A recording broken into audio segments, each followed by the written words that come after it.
Welcome to Minecraft Live 2024. We're coming to you from the home of Minecraft here at our office in Stockholm, Sweden.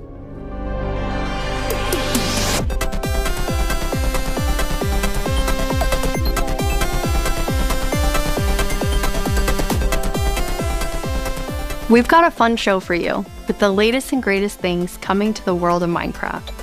A brand new, never-before-seen game drop, inside info directly from our team, and a sneak peek into the wider world of Minecraft, including some exclusive insight into our upcoming movie. Everything we'll show you for vanilla Minecraft is coming very soon. In fact, you'll be playing it in the next few months. The community has always been at the heart of Minecraft. Your creativity and passion for 15 years and counting inspires us to create, both inside and outside of our games. Thinking back to those early days, even the official Minecraft game trailer was made by the community. When I first started playing Minecraft in 2010, this wonderful community-made video was one of the first things I ever saw about the game. Whenever I rewatch it, I think back to my first moments playing and how this game has changed so many lives, including mine. Let's go to a place where everything is made of blocks, where the only limit is your imagination. Let's go wherever you want to go. Climb the tallest mountains. Venture down to the darkest caves. Build anything you want. Day or night, rain or shine. Because this is the most significant sandbox you'll ever set foot in. Build a majestic castle. Invent a new machine, or take a ride on a roller coaster. Play with friends. Build your own little community. Protect yourself with the strongest armor that you can craft, and fight off the dangers of the night. No one can tell you what you can or cannot do. With no rules to follow, this adventure, it's up to you.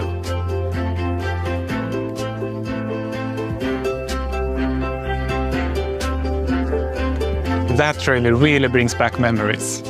We've come so far, and yet Minecraft is still the same game we all love. We have now celebrated Minecraft's 15-year anniversary, and it's been an incredible year. A few highlights are the Tricky Trials update, Marketplace Summer Celebration, and Ender Cup Championships. I started working on Minecraft and Minecraft-related projects nearly 14 years ago. At first, I was coding back when Mojang had a small apartment-turned-office here in Stockholm. Now I'm Mojang's Chief Creative Officer, and I try my best to help all our teams to create the greatest Minecraft experiences. The world of Minecraft is still growing in many ways, and you might wonder how it's possible for us to explore so many stories and interpretations of the universe. The truth is that you, our community, have been doing this since the beginning. Every player has their own story to tell and their own take on what Minecraft is. We take inspiration from that creativity when we explore new things. Minecraft Dungeons told the story of the Arch-Illager, and Minecraft Legends went back in time and let you lead mobs into battle with a piglin invasion. Today you'll hear about some of the upcoming ways we're telling stories beyond our games and exploring more interpretations of what Minecraft can be. Soon we'll get to see the world of Minecraft brought to life on the big screen thanks to our upcoming film, a Minecraft movie. I had the opportunity to travel all the way to New Zealand and finally see the production firsthand. It's one example of how Minecraft is growing in entertainment, but at the heart of it all is still the game. The teams working on Minecraft are ambitious and want to create the best tools and technologies that will help us and creators to make more Minecraft stories. The core vanilla gameplay team did a tremendous job with Tricky Trials.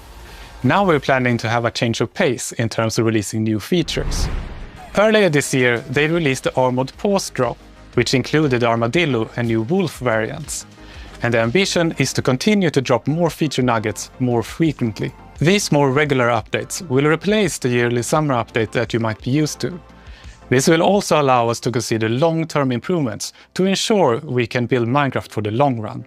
When we expand into new areas, our primary creative principle is that it starts with vanilla, Because, just as the trailer you saw, that is what brought us here, and it's still our favorite game, for 15 years and counting. You can rely on us, that our dedication will last another 15 and more.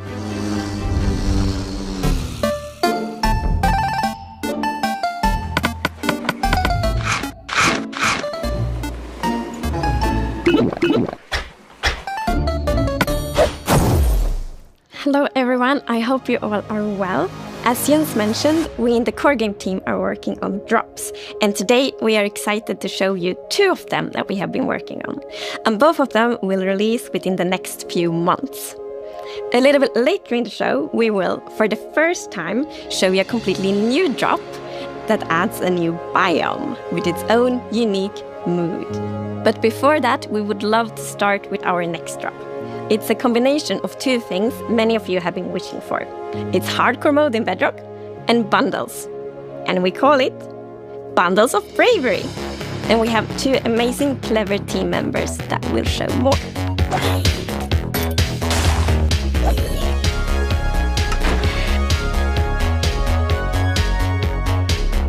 Hardcore mode is your traditional Minecraft experience, except with 1 life to live. Playing hardcore mode brings back that feeling of the first time that you play Minecraft, because everything is new, everything is dangerous, but now your entire playthrough, everything is dangerous all the time, and that adds to the level of excitement that you have for everything that you do. Everything is new, everything is scarier, because you can't afford to make any of those mistakes. In Java and in Bedrock, we have a very different menu experience for getting into hardcore mode. So in Bedrock, we have this nice little toggle that you flip that says, I want to play this in hardcore mode. But my favorite part is that in the corner where you have your little image of your world that you're about to join, a little outline appears, and then the hardcore heart starts to pulse there. So you really know that you're going to have a very difficult experience in front of you. When you've been playing Minecraft for a long time, you get into a routine, and you do things on the regular that are just very normal for you.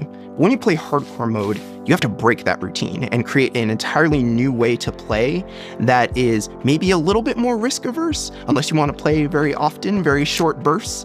But your experience is always going to be unique and very different, because that 1 life to live changes the entire way that you play. We're super excited for you to try hardcore mode, and maybe you'll feel a little safer if you're able to bring those extra items with you in the new bundles.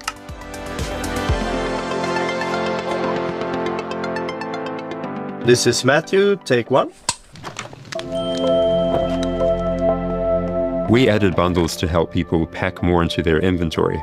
So in old versions of Minecraft, if you were digging a tunnel, you might end up with 64 blocks of cobblestone and it fits into 1 inventory slot. Today, if you dig that same tunnel, you're going to get a lot of different blocks. Even if it's only 64 blocks in total, they're going to take a lot of inventory slots because they don't stack together. A bundle lets you pack those items together, reclaim that space, and have an inventory that feels like it did back in the early days of Minecraft. When we first came up with the idea for the bundle, we wanted to make sure it was actually going to be useful. So we watched a whole lot of streams of players playing survival Minecraft. We waited until they opened their inventory and then we took a screenshot. Then we went through all these screenshots and we said, what could this player do if they had a bundle? What we found is that most people would be able to free up 8 inventory slots or more, which gave them a lot of room to carry more of anything they wanted. The main advantage of using a bundle is that you can go out for longer. If you're going out on your first adventure, you can pack things into a bundle and have a lot more space in your inventory before it fills up and you have to come home again. There are a lot of creative ways to use bundles as well. You could create a gift for your friend, dye a bundle in their favorite color and give it to them with their favorite items inside. Bundles are also an interesting roleplay item, or could be used in storytelling. The idea of having a little bag is just kind of inherently cute and fun.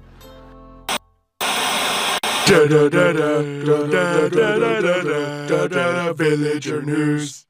Breaking news! We interrupt this Minecraft live broadcast for a special report. There's been a monster sighting. Here's villager number 9. Thanks, number 5. Villager number 15 here says there's a monstrous creature right there in those woods.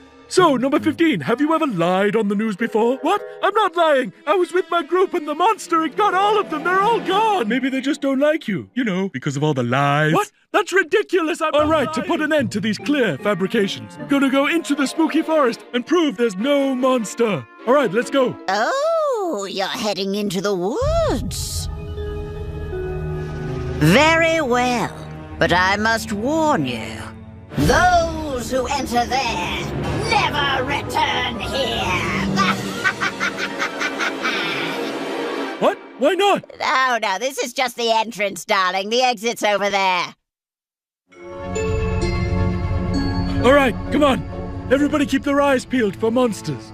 Of course, we know there's no such thing. What about zombies? Or skeletons? Or the dragon? It didn't look like any of those. All right, what did it look like? I couldn't see it clearly. It was behind a tree. Convenient. Hey, wait. Does anyone feel like we're being watched? I hope so. We need the ratings. Did anybody hear that? Hear what? The creaking. I'd say it was more of a crunching. Hey, wait. Where's villager number 31? Is that XP? Ah! The monster got him! Oh, no, it's happening again! No, that could have been anybody's XP. And emeralds. And sign that says, I'm villager number 31, help me, I'm being attacked by a monster. It's circumstantial at best. Let's move on. Yeah, that does make sense. All right, well, I'm convinced. Yeah, let's keep going. I thought he said there were monsters. Yeah, where's the monster? All right, we've been here for a while and we haven't seen any monsters. Yeah, we should make our way back. Which way was that again? Oh no, we're lost! What? No! Does anyone know the way back? Villager number 47 will know. He's a cartographer. Where's villager number 47? Hey, someone left a map in all this XP. Maybe there is a monster. There's no monster. Who said that?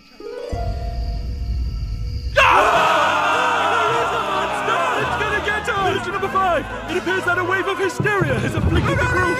I stand by the notion that there are no monsters in the woods! But the cameraman and I are going to run away now for unrelated reasons! Goodbye! Huh? Hey, what's behind that tree? Oh no, villager number 9! Villager number 9, are you there? Is anybody there?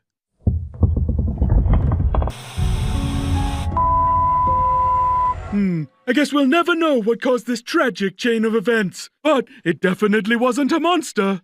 Ah, well. Sorry for interrupting the show. Now back to Minecraft Live! Villager News.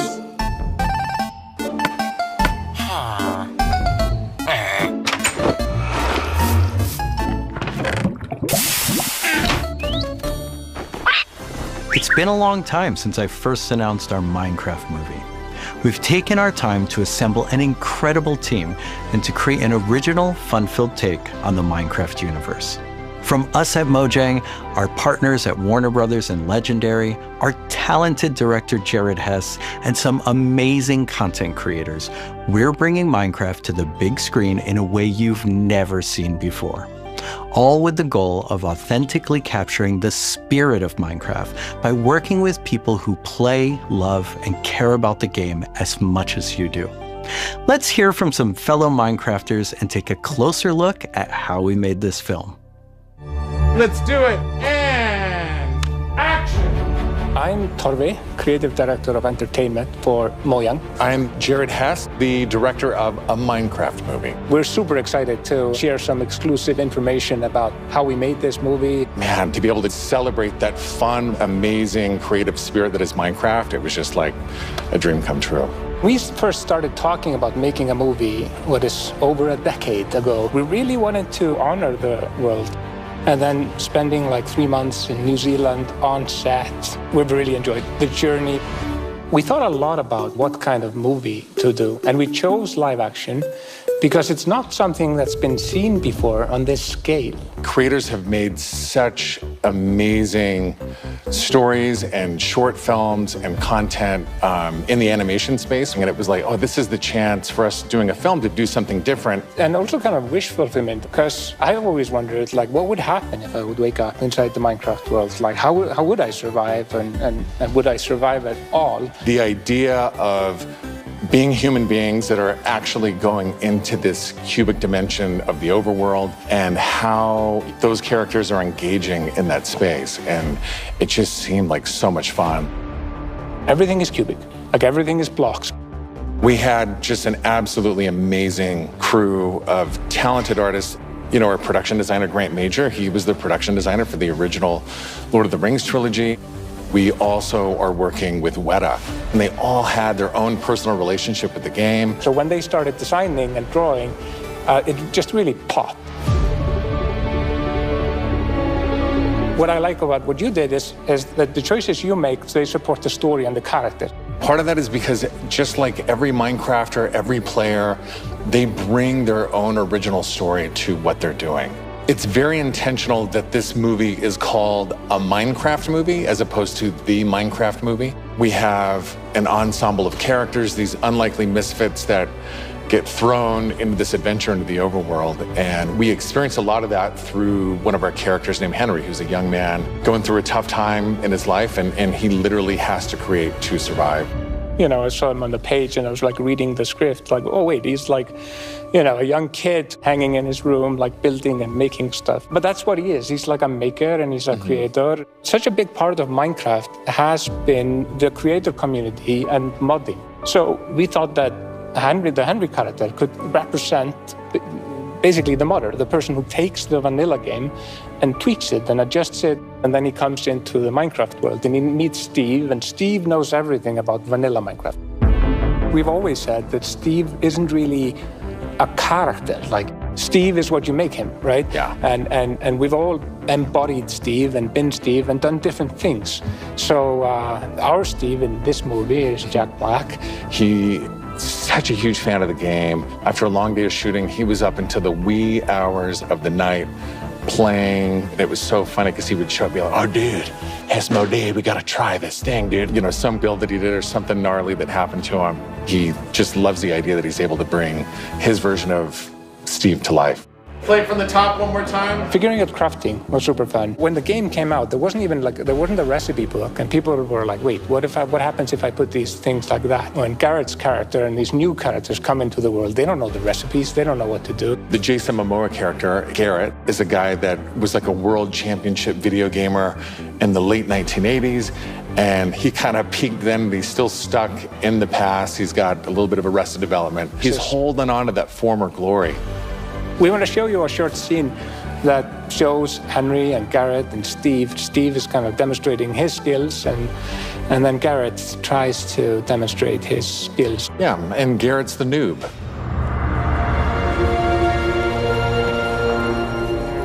This is a crafting table. Here's how it works. You place these elements in different patterns, and you got yourself a sweet blade. You want to see a blade? I'll show you a blade. Yeah! Hammer.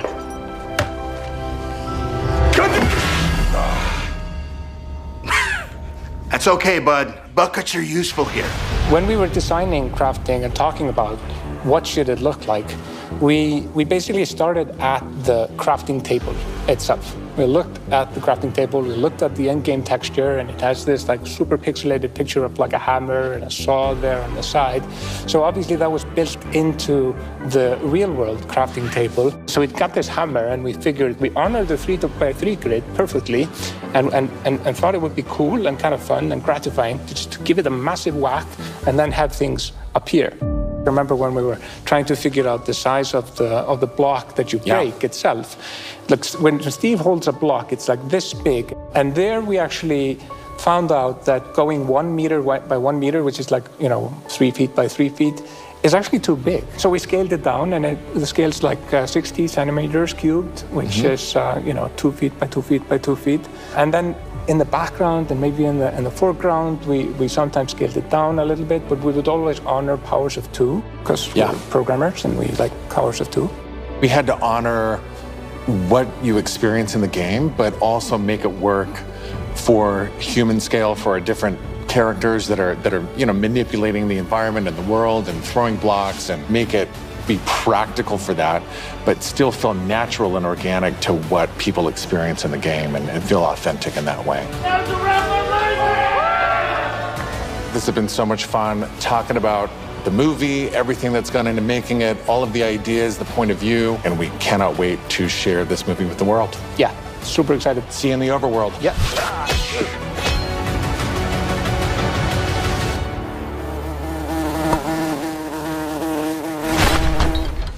The filmmakers are still hard at work on a Minecraft movie and collaborating closely with us at Mojang, as well as listening to the community to continue to shape and craft the film in a way that's fresh and new, but still authentic to the spirit of the game. Look for more exciting updates soon.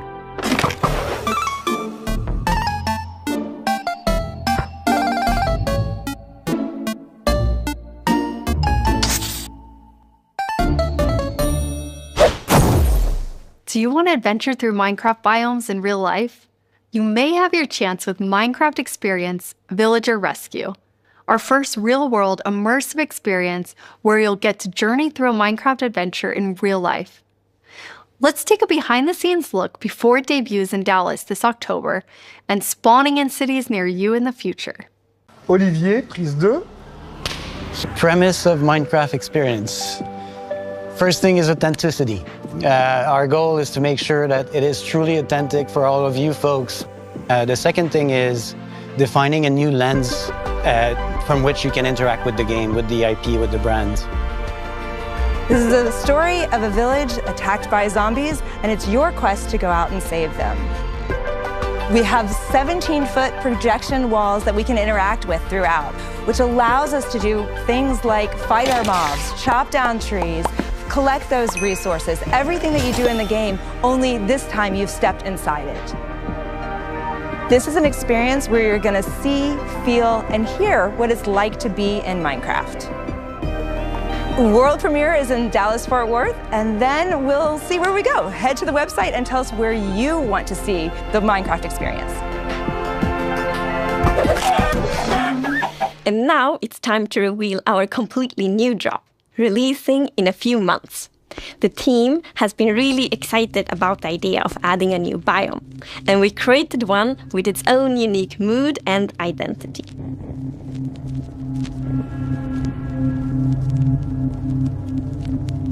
During daytime, it's quiet, like almost serene in the new Pale Garden.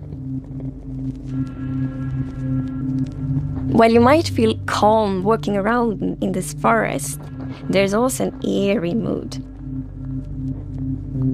Something isn't quite right. Then, when darkness falls, you indeed feel another side of this place. Like the hanging moss shifts from being pretty to really spooky, and you realize that you're not alone. There's something lurking in the shadows. So everything about this biome feels unfamiliar, and this is by design. We want you to feel a bit curious and scared, like, what is this place? Why is it so different from everything else? What we needed for the biome is to have like a low visibility, and we've created the pale hanging moss for this. This really inhibits like how much you can see and how far you can see, but you can still walk through it.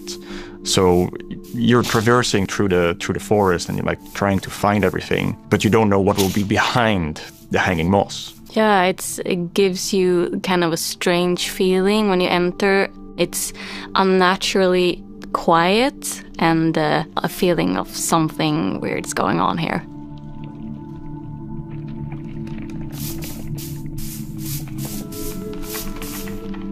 I really like the ambiance of the new biome. It invokes really those eerie and spooky feelings. Yes, eerie indeed. And turns out there actually is something lurking in the shadows. The creaking. It's our first tree-like creature, and it's almost like it's camouflaging in the pale garden. And when it's dark at night, it's kind of hard to see it except those like elusive eyes. Yeah, and it also interacts with those trees, which is super fun. Yeah, there's a special new block that it has a connection to. When you approach the creaking, you can actually realize that it doesn't take any damage, and when you try to hit it, it points you somewhere in the canopies. That's where basically the creaking heart is, and that's what controls the mob. One of the main themes of the Pale Garden and its inhabitants is that there's a lot of contrast from the rest of the world. So when we made the creaking, we also wanted it to feel unfamiliar and different from other mobs, which is why we made it more asymmetric, to really go on this point of like being different from everything else. The creaking doesn't exist on its own. It's more of like a puppet of the new block, the creaking heart. So the creaking heart and its creaking puppet really comes with a new combat challenge or combat mechanic, both in the way that you need to destroy the heart block to actually kill the creaking, and also, of course, that the creaking only moves when you look away. So don't blink. I really like the sandboxiness of the creaking heart. So if I use Silk Touch, you obtain it, and then you can place it anywhere you want in the Minecraft world. So if you want to be as evil as the creaking heart itself, you can place it and make your friends really terrified. To embrace the quietness of Minecraft, we added ambient sounds for this biome that only plays during the night, that comes from the blocks that surrounds you, that will make an even more creepier experience for the player. And to do that, you need to play with the silence and the contrast of the silence and the sounds. So to make creaking, I gathered a lot of creaky stuff that will make creaky sounds. Obviously, the biggest thing would be to gather wood and twigs and stuff like that, dead leaves, to get rustling and creaking. But I also recorded salty sticks, the Swedish snack. I think it's Swedish. And one of the biggest part, actually, of the sound is my table creaking, dragging against the floor, and also a chair. I also recorded teeth. It sounds a bit like bones, maybe, when the mob is walking. So it's. What do you mean by teeth? Oh, okay. So we wanted to make the biome very gray to give this very eerie feeling, right? And with these gray tones, a very fitting new wood set was going to be a white-colored wood set. And this is something that players have wanted for a long time. Yeah, I'm super excited for the pale oak wood set, especially that in a lot of places people paint their fences white, for example, for a white picket fence, and that will be exciting for a lot of players to actually represent themselves. And then we also have like the hanging moss, and you can bone wheel it, so it's renewable. So I think like just bringing it as well, and maybe put it in a greenhouse and things hang from the roof, or like a wild garden, something like that will be really fun to build with it, I think. Yeah, and it's also a really unique carpet moss because it also spreads all over the sides of the blocks, and that also looks really great. We look for a lot of inspiration, so we've looked at all these kind of different forests all over the world. A tree that stood out was like the willow tree, like because it's very hanging, there's a lot of like drapery, and it feels very eerie. Then we looked at like Spanish moss. This was like the inspiration for the pale hanging moss that we've used in the biome eventually, because this gives this like drapey feeling without being willow trees, and it was a little bit more versatile and flexible to use in the biome, and could also be used as like building blocks.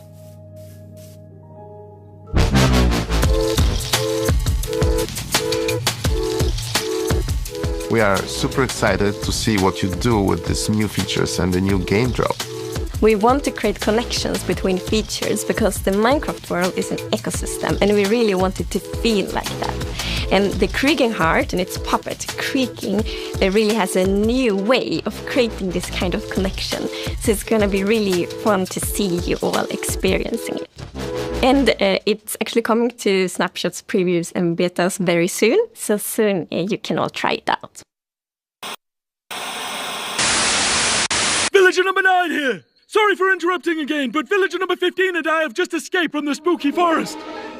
And I'd just like to state, like I said earlier, that I was right! There is in fact a monster in the woods that looks like wood and sounds like wood. What? That's a lie! You didn't believe that at all! Many didn't believe me. But in my heroic foray into the spooky forest, I, villager number 9, single-handedly discovered the creature that I shall now name the Crunching. It's called a creaking. It literally just said its name. Maybe I should go into monster hunting. I'm clearly very good at it.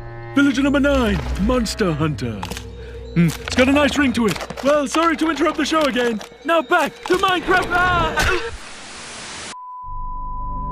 Stick around with us for the first ever playthrough of the Pale Garden in our after show, starting in just a few moments. Our developers will take us on a deeper dive through the new game drop as we bravely explore this new biome together. These new game drops can be played in betas and snapshots soon and will release to everyone in the next few months. We hope you're as excited as us about everything happening in the world of Minecraft. Minecraft wouldn't be what it is today without all of you. From all of us at Mojang Studios, a huge thank you.